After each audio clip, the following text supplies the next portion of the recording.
This is Starting Point, a podcast that tracks Guyana's unprecedented growth from all vantage points. Join your hosts, Kiana Wilberg and Fariza Hanif, as they dive deep into the heart of topical issues. Welcome to Starting Point. I am your host, Kiana Wilberg. Of course, we are in the thick of the election cycle, and all manner of promises are being made by political parties, especially as it relates to the future of Guyana and its infrastructural development in particular. Today, we get to place the spotlight on some of these promises and to hear from a very key member within the private sector community on his thoughts regarding these promises. And without further ado, I am happy to welcome to our podcast Mr. Komal Singh, Managing Director of GAICO Construction, Inc. Thank you very much, Kiana. Very happy to be on this program here today. Yes, and it's not our first time having this kind of rapport, so it's good to reconnect. Yep, that's correct. So, as I noted, it's the election season, and one of the key areas political parties are honing in on is the infrastructural transformation of the country. How do we begin to build out the roads, the bridges, the highways, and other forms of infrastructural elements that are critical to supporting the next wave of Guyana's progression? Now, what are your thoughts on some of the promises being made? Interesting question. And as an investor in this country, when we invest in a country, we look for some very key indicators. And some of those indicators are political stability, a government that respects the sanctity of contract, an environment that is conducive for the growth and development of the private sector, because the private sector is indeed the engine of growth in any economy. Right. And most importantly, we also make sure that the environment that we operate in is one that will create an opportunity and have longevity. We don't want to invest in an environment where you come and invest today and a year from now, the economy don't have growth potential. Okay. When you look at Guyana over the last 5 years, we have seen significant growth potential. And those growth potential were backed by a government that was very, very aggressive in terms of their infrastructure development and the building out of the infrastructure that is necessary for the development of this country. Now, you can't do this in isolation of our people. And it's for that reason, if you look back over the last 5 years, the strategic plan that was laid out by President Irfan Ali, which is the 2030 vision, and when you looked at the manifesto that they have actually given out when they went to election in 2020, one would conclude, looking back right now, that they've reached and exceed their expectation. And that is a good sign for us as investors. When you can see a government make promises in a manifesto, and they went out there and they deliver on their manifesto, not even deliver on the manifesto, they went way beyond what is expected. And I'll just use a few projects as an example. Sure. And this is in due respect to all political leaders who were there before and currently. Between 2015 to 2020, there was long conversation prior to that on the development of a fixed bridge across the Demerara Harbor, across the Demerara River. On a daily basis, we see almost 10,000 commuters being affected, losing 2 to 3 hours man-hour, which can be given back to their family, which can be given back to maybe a second job to earn additional funding, so many ways.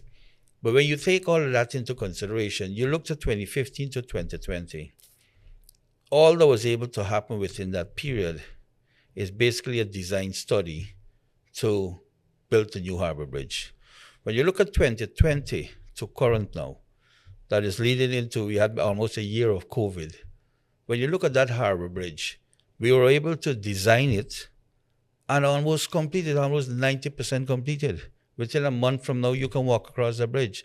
Within 3 months from now, you can physically drive across the bridge. That's a remarkable achievement. And you recognize when you look at that the government of the day is very serious about growth and development of this country. It's not just about lip service. It's about making sure that whatever they promise, they're backed by a proper execution plan. And they're also making sure that the private sector plays a pivotal role in those development. They cannot do anything in isolation of the private sector and of our people. And that's one example. When you look at the gas to energy project, these are major, massive projects. And when you look at the amount of work that was done within 1 to 5 years, significant. On the gas to energy project, during the last 4 years, the entire pipeline aspect was completed. And you were part of that. We were project part. too, We've yeah. done the 26 kilometer on land, and I could say here with confidence that was completed within a very short, less than 2 years. We completed that project. The offshore part also was completed. We were part of also the high power cable with Kalpataru. Many Guyanese companies participated in driving piles, working on the substation and all the accesses. That project is almost completed at this point in time. The project, I think, is over 80% completed. That is the entire infrastructure to move the power from the gas energy plant into the other grids around the country. 4 substation was also part of that development.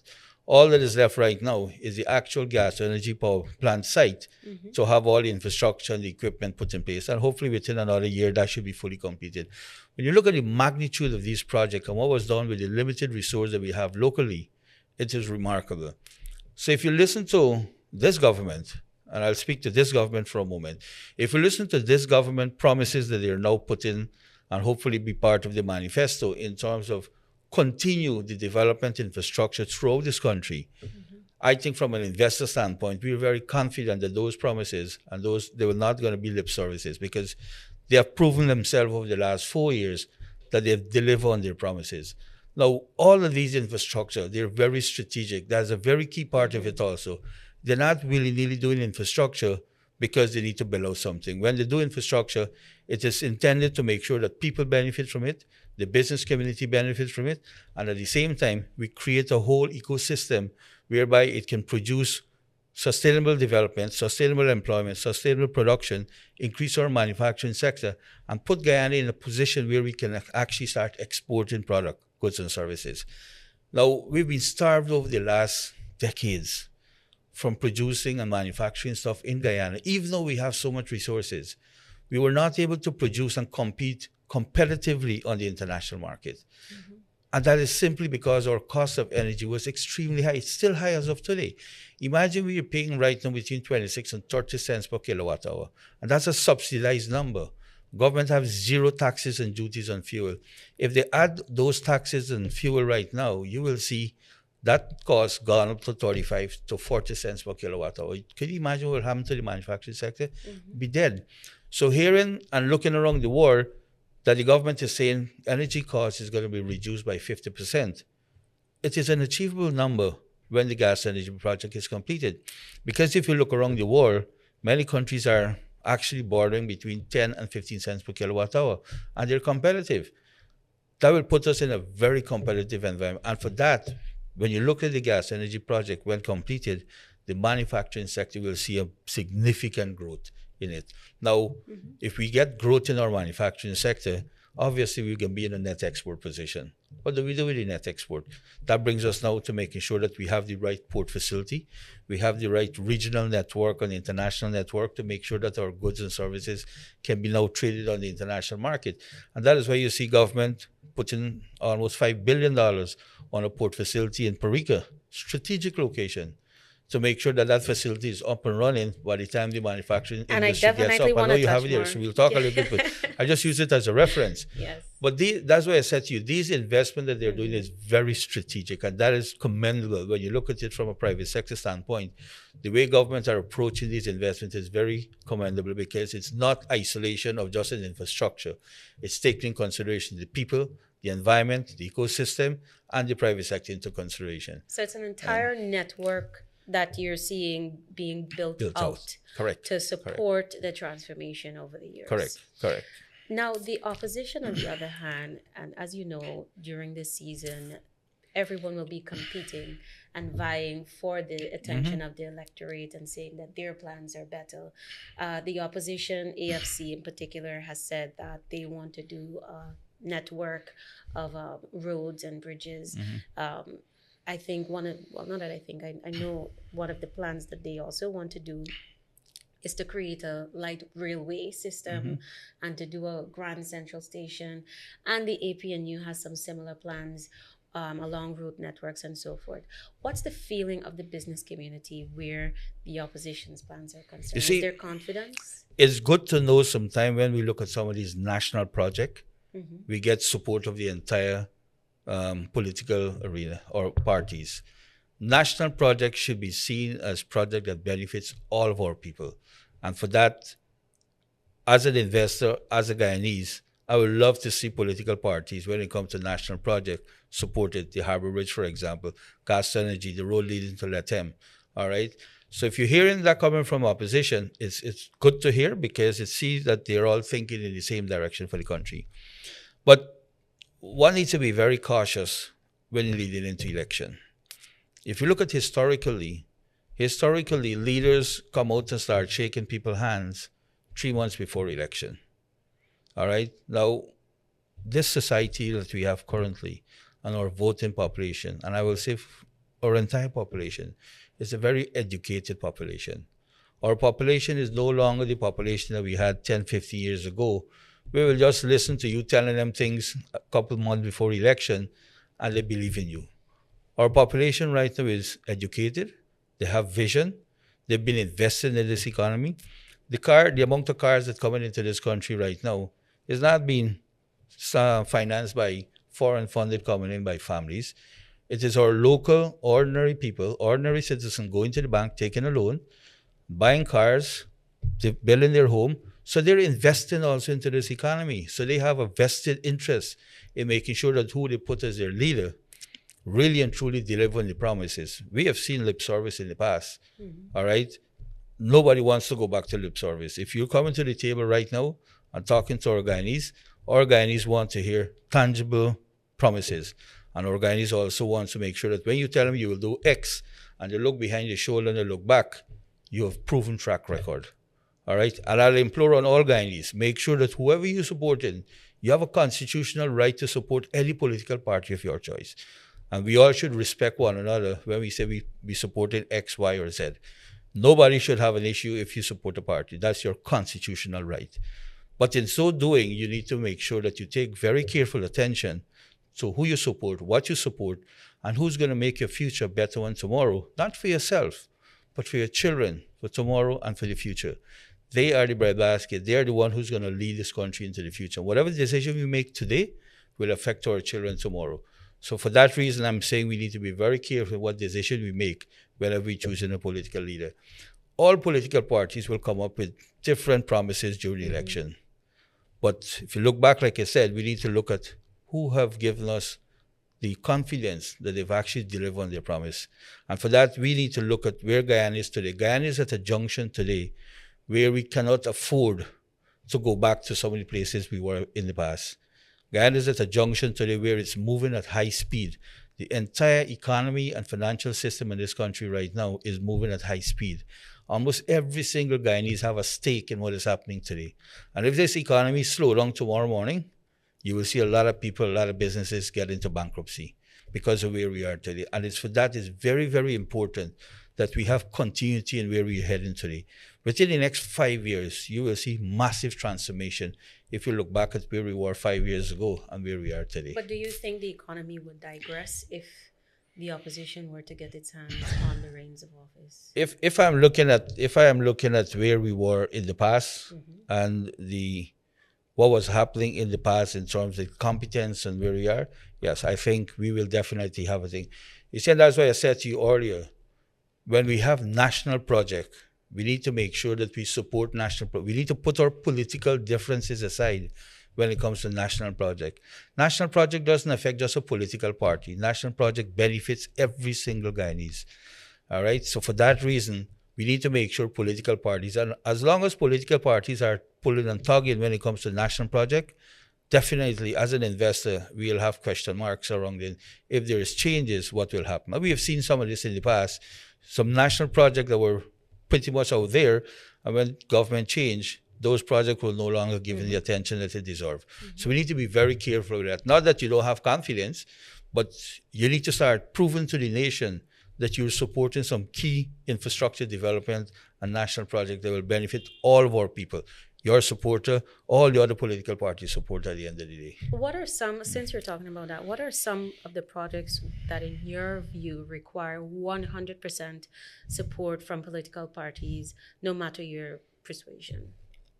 The gas energy project, the Harbor Bridge project, the road going into Lethem, the network to interconnect our entire region together, developing a rail service between Lethem and Bridge Lethem to Georgetown, because Brazil is a huge market, all right? And if Brazil can come through Georgetown, Guyana, to access the North American market, they're saving almost 10 to 15 days sail time, which is huge cost implication. These are national projects that should be supported by every single political party. These are projects that benefit the mass of our people, irrespective of who you support. Now, Mr. Singh, you, as you noted, you've been a major investor in Guyana's economy, and your company has been tapped among two others to establish or construct, rather, a $25 million port facility in Purica. Tell us a bit about the importance of this initiative and how soon, what insights can you give us into it, how soon it might be, it might come to fruition, and, you know, tell us about the entire framework around it. Now, let me first of all say, it's commendable of government to put aside $5 billion Guyana dollar on a brand new port facility that has been located at a strategic location. I spoke earlier about strategic investment, strategic development, strategic location. Purica location is very strategic. When you look at the region current importation bill outside of the region exceeds $16 billion annually. Government and the region have agreed on a plan to reduce our food import bill by 25% by 2025. They have not achieved that 100% because of different issues that beyond their control. But come 2026, that's going to be an achievable target. Now, if we're going to reduce our food import bill, obviously it means we need to start finding ourselves in a net export position also, because we're going to be moving to large scale farming, like what happened on the soya and corn. Yes. When we reach a net export position, we need to start exporting. Purica location, when it looks at all the farming that has been done in the Essequibo region and in Purica and those areas, Purica location is very strategic. If you look at Purica and the distance between Purica to the Caribbean, it's a shorter distance from Georgetown, all right? The port at Purica is going to bring huge benefits to the farmers, because it's not just going to be a port facility. It's going to be a whole ecosystem built out there with storage facility, cold storage, and all of the stuff. That location will also be government and the region. They're also looking at a ferry service to run between Barbados, Trinidad, and Guyana, so that we can move our goods very easily. Like I said, we need to build out those infrastructure ahead of time of the development. Purica location will also be the location where that vessel will be moored. Because when you come in there, you're going to need large squat of land, big space also for loading and offloading cargo and passenger. Purica location will definitely be the one. And that is why, for me, that project is a project that's going to be a transformational project for the entire Purica location. And also for Guyana on a grand scale thing. Now, Mr. Singh, one of the major issues within the landscape that the construction sector in particular has to grapple with is the shortage of labor. How have you been addressing or working to overcome this particular challenge? You know, I had my view, and still my view remains the same when it comes to labor shortage. And I know, the public, some of the people in the public domain have competing position where my position is concerned. The construction industry biggest problem right now is access to labor. Biggest problem, shortage of labor in this country. Labor costs have gone up by almost 70% over the last 4 years. So when you used to pay a laborer 4,000 Guyana dollars a day, you will now pay a labor 7,000 Guyana dollars a day, or 6,000 minimum. All right? You won't find anyone working for less than that money. And if anybody who is working for less than that money and looking for a job, I'm willing to employ them. All right? I keep saying this publicly all the time, but yet you don't see people showing up and looking for those positions.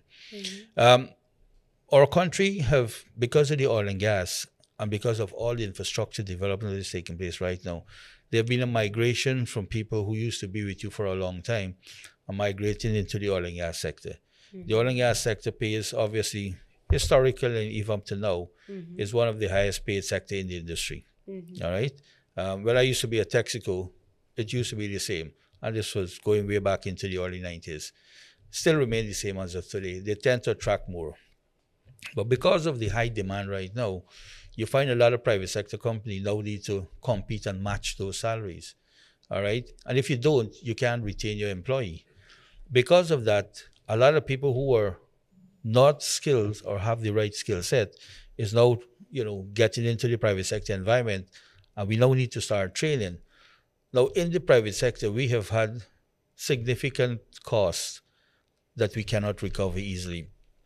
We bring on workers today, we train them, they work with you for 6 months, and then somebody else come the next morning and offer them high salary and they're gone.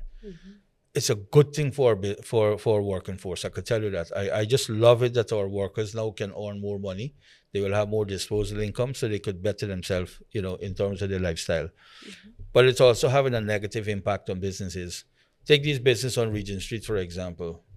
Sooner or later, they will no longer have those workers. As long as those workers start getting the willpower that they want to move out from that relaxing environment and go there and work and earn double the salary, those small businesses will start having some challenges, all right, because of the high salary costs. But it's a good thing that our people can start earning more money. And that is a remarkable thing about the economy right now. The economy is creating an opportunity and an environment where our people can earn more money for themselves. And I hear people talk sometimes about, why do a second job? I can ask you the same question. When you land in New York, you do 3 jobs to survive. So why can't you do the same thing here? If you have a growing economy and a developing economy, you will obviously see a lifestyle change. And if you look back at yourself or myself, over the last 5-10 years, we all have lifestyle change. Right. But if you want a lifestyle change, you must also be willing to work extra hours to satisfy the lifestyle change. I'll tell you one thing. One of my sister company, the waste management company that works for the Exxon, it's a partnership between myself, Lamore out of Finland, and Gisby. Sustainable environmental solution. We treat and process all the hazardous waste that comes off from the oil industry. In that environment, we work 24/7 in that company, 24/7. So employees work 7 days during the day, 7 days a night, and they stay home for 7 days. Now, when those guys stay at home for 7 days, do you think they will actually stay home for 7 days? They're now gone out doing part-time jobs during that 7 day. So when you look at the amount of money that they're earning, they're all doing well for themselves. It's over 60 or 70 workers in that environment. And these are all Guyanese. All Guyanese. We didn't start with all Guyanese. We had a lot of expats in that business force because it was brand new to us. These guys are all Guyanese that work in there right now. And they have elevated themselves from ordinary workers to supervisors, to operation managers, to tank cleaning managers, to HSE leads, Guyanese. All right? And I'm proud to say that as long as we give our Guyanese people an opportunity, they will get up there, but they must be committed. All right? So there's still quite a bit of workers in our country that is not working for different reasons. I say to all of them, get on board. There's opportunity out there for you. We've seen a lot of single parents also have challenges. And I heard a couple of days ago the government allude to the fact that they're going to start putting in some of those social facilities within villages. So that no longer a single mother will say they can't work because who will take care of the kids? And that's a realistic and genuine concern right now. And we need to address it because when you look at the amount of single parents that are at home that's not working, it makes up quite a bit of large number. And if you bring those into the workforce, it will actually satisfy a big vacuum that we have currently. All right. So hearing government actually planning to do that, I know they've started some small ways, but I think they're looking out to build out facilities within each villages where they have large amounts of unemployed people who are single parents. Mr. Komal Singh, I want to thank you so much for enriching today's podcast with your thought-provoking perspectives. We've learned quite a lot about the opportunities for investment and some of the challenges that the players within the construction sector, they need to keep tabs on. So thank you for those insights. Thank you very much. To our audience, thank you as well for joining us. Please follow us next week as we bring you more insights regarding Guyana's development agenda, well, our development rather, from all vantage points. I'm Kiana Wilberg, and I'll see you next time. Thanks for watching Starting Point. Follow us on Spotify, YouTube, Facebook, Instagram, and LinkedIn for critical updates and exclusive content.